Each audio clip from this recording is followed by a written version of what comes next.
कैसे हो प्यारे बच्चों। स्वागत है आपका केवी क्लासेस बाय किशन सर में।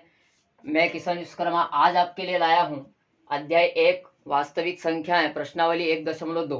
1.1 प्रश्नावली पर हमने अच्छे से चर्चा कर ली थी, अच्छे से उसको समझा था। अगर आपने वो वीडियो नहीं देखा है तो मैंने लिंक डिस्क्रिप्शन में डाल रखी है, उसको अच्छे से देख लीजिए। अच्छे से देखना है, पूरी कक्षा को समझना है। तो पहला प्रश्न हमारा, सिद्ध कीजिए कि √5 एक अपरिमेय संख्या है। तो पहले जो प्रश्न हमारा दे रखा है तो किस प्रकार से हल करेंगे, पूरा स्टेप बाय स्टेप आपको देखना है। तो पहली कंडीशन यानी पहली स्थिति हम मानते हैं इसमें कि माना कि दो स्थितियां हम करेंगे इसमें कि माना कि जो √5 है हमारी उसको मानेंगे। तो ये क्या मानेंगे इसको कि एक परिमेय संख्या है। √5 एक परिमेय संख्या मान लेंगे कि परिमेय संख्या है। अब ये परिमेय संख्या है तो परिमेय संख्या को किस स्थिति में लिखा जाता है, हमेशा बटे के रूप में, p/q के रूप में। तो √5 बराबर हम क्या मान लेंगे, p/q मान लेंगे। ठीक है, क्या मान लिया हमने, p/q।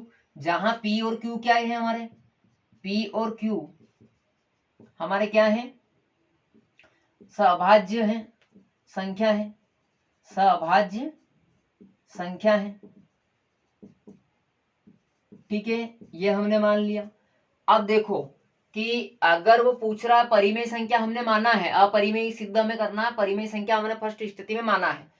तो √5 को हमने किसके बराबर रख दिया, p/q के रूप में, यानी परिमेय संख्या हमारे बटे के रूप में ही होती है। ठीक है, यहां तक आपको अच्छे से देखना है और आगे भी देखो। तो देखो √5 दोनों पक्षों, ये जो संख्या हमारी है तो दोनों पक्षों का क्या कर लेंगे, दोनों पक्षों का वर्ग करने पर, दोनों पक्षों का वर्ग करने पर तो हम दोनों संख्याओं का क्या करेंगे, वर्ग कर देंगे।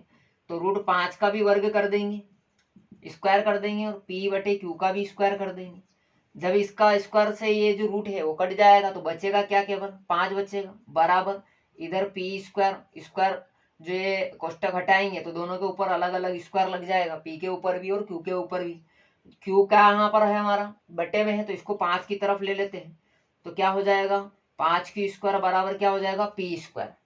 कि ये जो q इधर ले लिया तो अब 5 को, ये 5 ही उसको उधर ले लेंगे तो q² बराबर हमारा क्या हो जाएगा, p²/5। यानी 5 का भाग किस में देना, p², यानी 5 से p² विभाज्य है।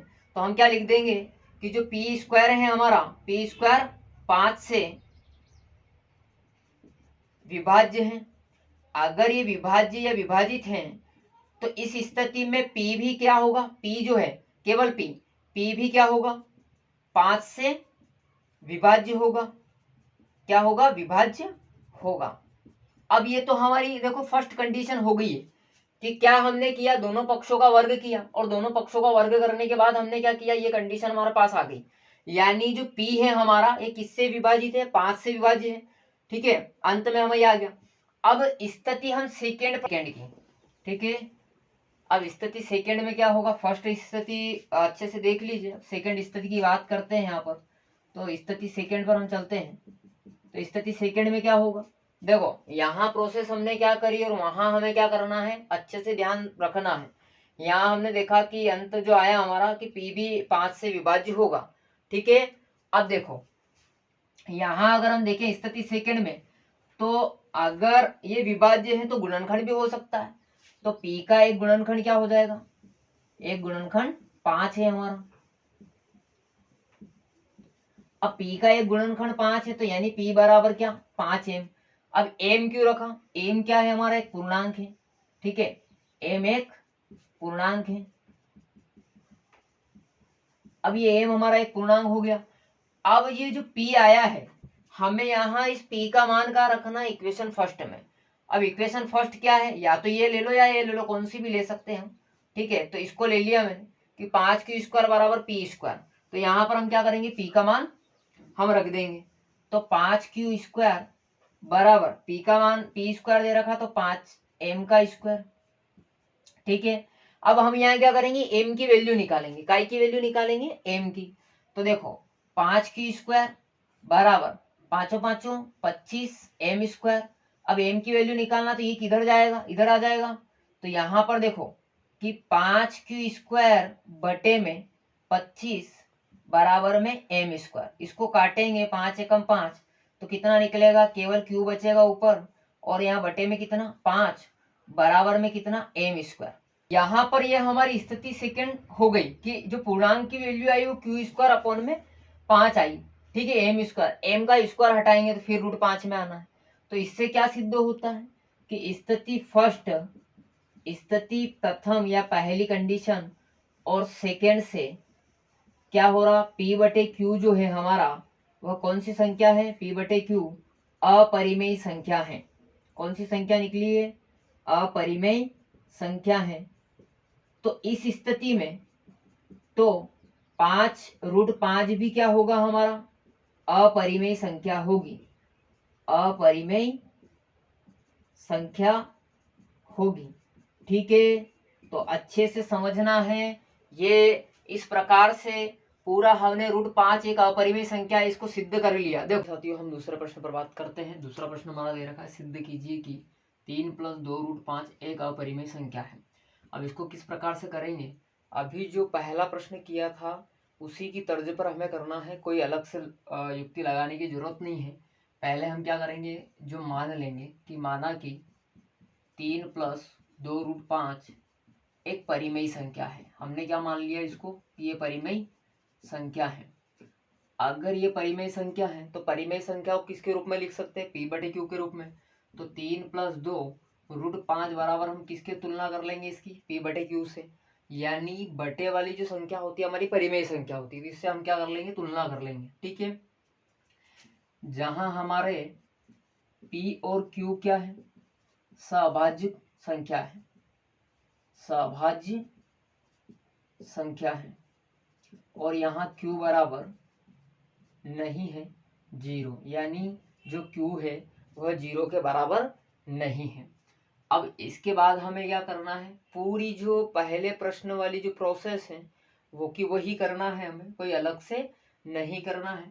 अब देखिए कि जैसे ही 3 + 2√5 हमारे पास है तो यहाँ हम क्या करेंगे, 3 को उधर ले जाएंगे, ठीक है। तो मान लिया हमारे इधर क्या बचा, 2√5 बराबर 3 को उधर ले जाएंगे तो P बटे क्यू माइनस कितना आ जाएगा, 3 आ जाएगा हमारे पास। और ये 2 इकाई में है, गुणे में है, तो हम कहाँ ले जा सकते हैं, इसको बटे में ले जा सकते हैं।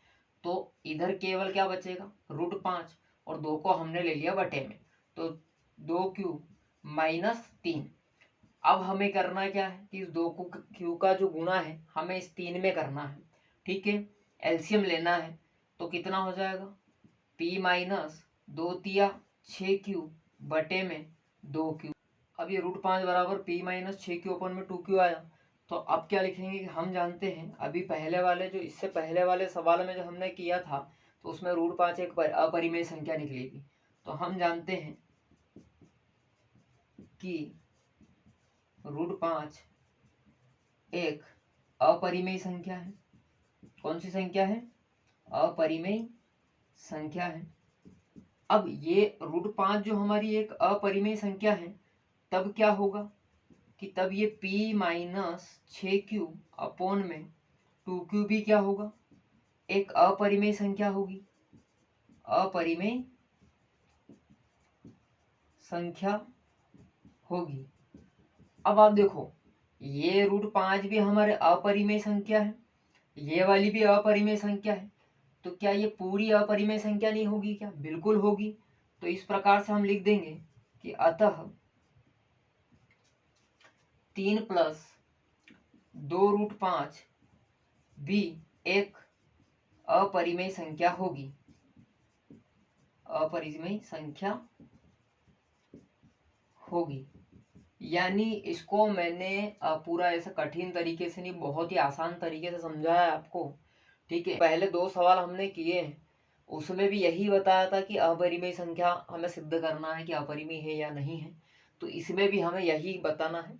तरीका वही है, विधि पूरी वही है, ठीक है। कोई अलग से हमें दिमाग लगाने की आवश्यकता नहीं है, कुछ चेंजेस हो सकते हैं। तो चलिए देखिए कि वो की वही पूरी प्रोसेस कि हम मान लेंगे कि माना कि 1/√2 एक परिमेय संख्या है। हमने मान लिया कि भाई माना अभी ये परिमेय संख्या है, ठीक है, संख्या है। अब ये परिमेय संख्या है, तो परिमेय संख्या की जो तुलना होती है वो किसके रूप में होती है? पी बटे क्यू के रूप में व्यक्त किया जाता है परिमेय संख्या को, तो वो कि वही हम पी बटे क्यू के रूप में मान लेंगे। वही प्रोसेस जहां पी और जो क्यू है सहभाज्य पूर्णांक है या सहभाज्य संख्या भी मान सकते हैं, सहभाज्य पूर्णांक है, ठीक है, ये वाली प्रोसेस है। अब आप देखो कि 1/√2 है, तो या तो इन दोनों का स्क्वायर कर लो, ठीक है, स्क्वायर करने में विधि बड़ी हो जाएगी, तो इसके बजाय हम क्या करेंगे, हर का परिमेयकरण कर लेंगे इस √2 का। तो इस √2 का जो है हर का परिमेयकरण करते, तो हर का परिमेयकरण में क्या होता है कि √2 का गुणा ऊपर भी होता है और नीचे भी होता है। हर कौन सा है, नीचे वाला, और अंश कौन सा, ऊपर वाला, तो हर का परिमेयकरण करना है हमें, ठीक है, और बराबर में पी बटे क्यू। जब यहाँ इसका गुणा इधर करेंगे एक में, तो √2 में √2 का गुणा करेंगे तो 2 बराबर पी बटे क्यू।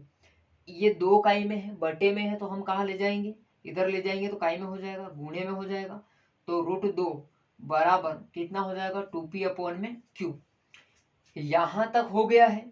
अब आप देखोगे कि अब ये सवाल अपनों को करने की आवश्यकता नहीं है आगे, बस डायरेक्टली हम यहाँ लिख सकते हैं कि ये जो 2p अपॉन में क्यू है, कि 2p अपॉन में क्यू एक क्या होगी, परिमेय संख्या होगी, परिमेय संख्या होगी। लेकिन क्या है, अभी हमने जैसे √5 का किया था वैसे इसी प्रकार से हमें करना है। मैं इसको इधर लिख रहा हूँ, ध्यान देना, ठीक है, ये यहाँ पर, कि अब देखो कि √2 क्या है, कि हम जानते हैं जैसे वही √5 में किया था कि √2 एक अपरिमेय संख्या है, अपरिमेय संख्या है। अब ये जितना भी हमने माना था वो खाली माना ही था, ठीक है, वो कोई वास्तविक तो नहीं था, हमारी कल्पना थी। तब यहां हमारी कल्पना यानी हमारी सोच, जो हमने सोचा था वो कि भाई 1/√2 जो हमारी परिमेय संख्या है, हमारी कल्पना गलत सिद्ध होती है। अतः क्या करेंगे कि 1/√2 जो है वह एक अपरिमेय संख्या है, अपरिमेय संख्या है। तो चलिए साथियों, प्रश्न क्रमांक तीसरे के दूसरे पर चलते हैं। पूरा वैसा वैसा है, कोई अंतर नहीं है, वही मानना है कि माना कि 7√5 एक परिमेय संख्या है, परिमेय संख्या है। अब परिमेय संख्या के लिए वो की वही शर्त, क्या शर्त है कि 7√5 बराबर किसके रूप में व्यक्त किया जाता है परिमेय संख्या को, p बटे क्यू के रूप में। और जहां हमारे p और q क्या हो जाएंगे, p और q क्या हो जाएंगे, सहभाज्य पूर्णांक हो जाएंगे, क्या हो जाएंगे, सहभाज्य पूर्णांक है, ये हमारे क्या हो जाएंगे, सहभाज्य पूर्णांक है। अब देखो, अब ये 7 है, 7 को फिर हम क्या करेंगे, इधर ले जाएंगे, तो √5 बराबर p बटे क्यू, 7 काय में है, गुणे में है, तो काय में आ जाएगा, बटे में आ जाएगा। अब ये हो गया, बस खत्म। यहां से हमें फिर क्या करना है कि वो की वही कि p बटे क्यू, p बटे 7q एक परिमेय संख्या है,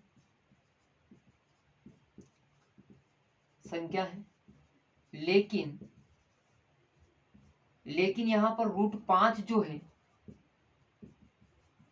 वह एक अपरिमेय संख्या है।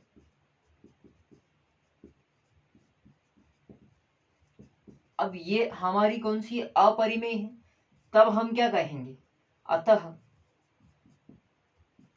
हमारी जो ये 7√5 जो संख्या है वह एक अपरिमेय संख्या होगी, अपरिमेय संख्या होगी।